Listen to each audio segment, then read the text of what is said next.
여러분은 무엇이 가장 두려우십니까?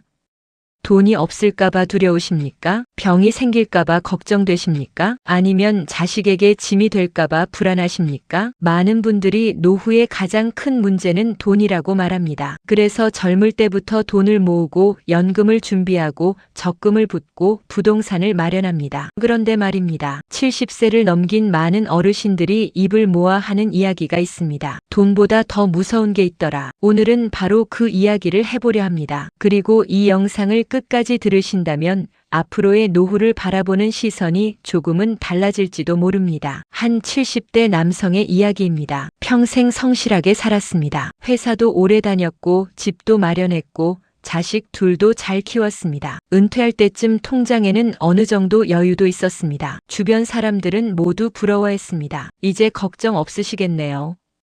그도 그렇게 생각했습니다. 그런데 은퇴 후 5년이 지나자 마음속에 이상한 공허함이 생기기 시작했습니다. 아침에 일어나도 갈 곳이 없고 점심을 먹어도 함께 먹을 사람이 없고 전화벨은 울리지 않았습니다. 돈은 있었지만 웃음이 없었습니다. 여기서 많은 분들이 이렇게 말합니다. 그래도 돈이 없는 것보다는 낫지. 맞는 말입니다. 하지만 중요한 사실이 하나 있습니다. 돈은 외로움을 해결해주지 못합니다. 돈은 자식의 관심을 살 수 없습니다. 돈은 떠난 친구를 다시 데려오지 못합니다. 돈은 지나간 시간을 되돌려주지 못합니다. 노후의 가장 무서운 것은 통장이 비는 것이 아니라 마음이 비어가는 것입니다. 여기서 잠깐, 지금 이 이야기가 남의 이야기처럼 들리신다면 오늘 영상을 더 집중해서 들어보시기 바랍니다. 왜냐하면 대부분의 사람들은 문제가 시작된 후에야 알아차리기 때문입니다. 외로움은 어느 날 갑자기 찾아오지 않습니다. 조용히 다가옵니다. 마치 해가 지듯이 말입니다. 처음에는 연락이 뜸해집니다. 매일 통화하던 친구와 일주일에 한 번 연락하게 됩니다. 그러다가 한 달에 한 번, 그러다가 명절에만, 그리고 어느 날부터는 누가 먼저 연락해야 하는지조차 잊어버립니다. 관계는 그렇게 사라집니다. 싸워서 끝나는 경우보다 그냥 자연스럽게 멀어지는 경우가 더 많습니다. 노후에 가장 많이 하는 후회 중 하나가 있습니다. 조금 더 사람을 챙길 걸. 젊을 때는 일이 바쁩니다. 돈 버느라 바쁩니다. 자식 키우느라 바쁩니다. 그러다 보니 친구를 미루고 취미를 미루고 자신을 미룹니다. 그런데 은퇴하고 나면 그 모든 것이 한꺼번에 돌아옵니다. 돈은 준비했는데 사람은 준비하지 못한 것입니다. 실제로 많은 어르신들이 이런 말을 합니다. 통장 잔고보다 전화 한 통이 더 반갑다.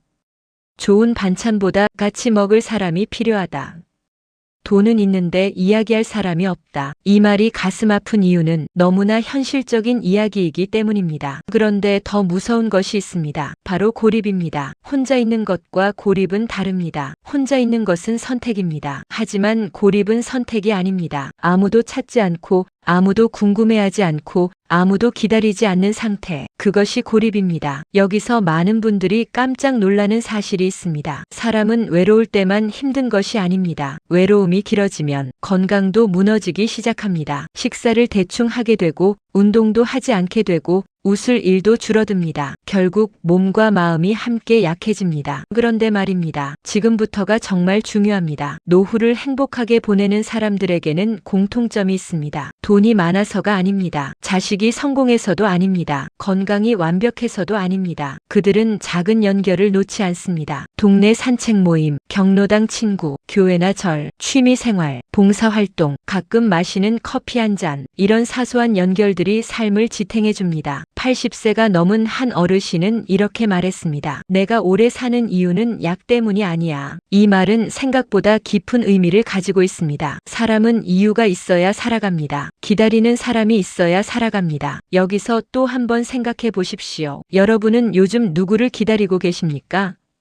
누군가 여러분을 기다리고 있습니까? 이 질문에 선뜻 답하기 어렵다면 오늘부터라도 하나씩 만들어 가야 합니다. 많은 부모님들이 노후를 자식에게 걸어둡니다. 나중에 자식이 챙겨주겠지. 하지만 현실은 생각과 다를 수 있습니다. 자식이 부모를 사랑하지 않아서가 아닙니다. 그들도 살아가기 바쁘기 때문입니다. 직장, 육아, 생활비, 대출, 스트레스, 그 속에서 부모를 챙기고 싶어도 마음처럼 되지 않는 경우가 많습니다. 그래서 노후를 자식 한 사람에게만 기대는 것은 것은 위험합니다. 자식은 사랑하면 됩니다. 의지는 하지 않는 것이 좋습니다. 기대가 커질수록 상처도 커지기 때문입니다. 여기서 중요한 이야기를 하나 드리겠습니다. 노후를 행복하게 보내는 사람들은 무언가를 계속 배우고 있습니다. 그림을 배우기도 하고, 악기를 배우기도 하고, 운동을 배우기도 하고, 스마트폰을 배우기도 합니다. 왜 그럴까요? 배움은 삶의 새로운 이유를 만들어주기 때문입니다. 오늘이 어제와 같고 내일도 오늘과 같다면 삶은 점점 지루해집니다. 하지만 새로운 것을 배우면 내일이 기다려집니다. 그 작은 설렘이 사람을 살게 만듭니다. 지금 이 영상을 듣고 계신 분들 중에도 이런 생각을 하시는 분이 계실 것입니다. 나는 이제 늦었어. 나이가 너무 많아. 이제 와서 뭘 하겠어. 하지만 여러분, 진짜 늦은 것은 나이가 아닙니다. 포기하는 마음입니다. 70세도 늦지 않았습니다. 80세도 늦지 않았습니다. 90세에도 새로운 친구를 만나는 분들이 있습니다. 새로운 취미를 시작하는 분들이 있습니다. 새로운 꿈을 꾸는 분들이 있습니다. 오늘 이야기의 결론은 단순합니다. 노후에 돈은 필요합니다. 분명히 중요합니다. 하지만 돈만 준비해서는 안 됩니다. 사람을 준비해야 합니다. 건강을 준비해야 합니다. 취미를 준비해야 합니다. 마음을 준비해야 합니다. 70세를 넘으면 돈보다 무서운 것은 외로움입니다. 돈보다 무서운 것은 고립입니다. 돈보다 무서운 것은 삶의 이유를 잃어버리는 것입니다. 그러니 오늘 한 통의 전화를 해보십시오. 오래 연락하지 못했던 친구에게 안부를 물어보십시오. 가까운 공원을 걸어보십시오. 새로운 취미를 찾아보십시오. 작은 변화 하나가 여러분의 노후를 완전히 바꿀 수도 있습니다. 그리고 기억하십시오. 노후는 끝이 아닙니다. 노후는 인생의 마지막 장이 아니라 또 다른 시작일 수 있습니다. 지금도 늦지 않았습니다. 아직 여러분 앞에는 웃을 날도 만날 사람도 배울 일도 남아 있습니다. 오늘 하루도 자신을 아끼며 보내시길 바랍니다. 그리고 혹시 지금 외롭다면 꼭 기억하십시오. 여러분만 그런 것이 아닙니다. 많은 사람들이 같은 마음으로 살아가고 있습니다. 그 사실만으로도 조금은 위로가 되기를 바랍니다.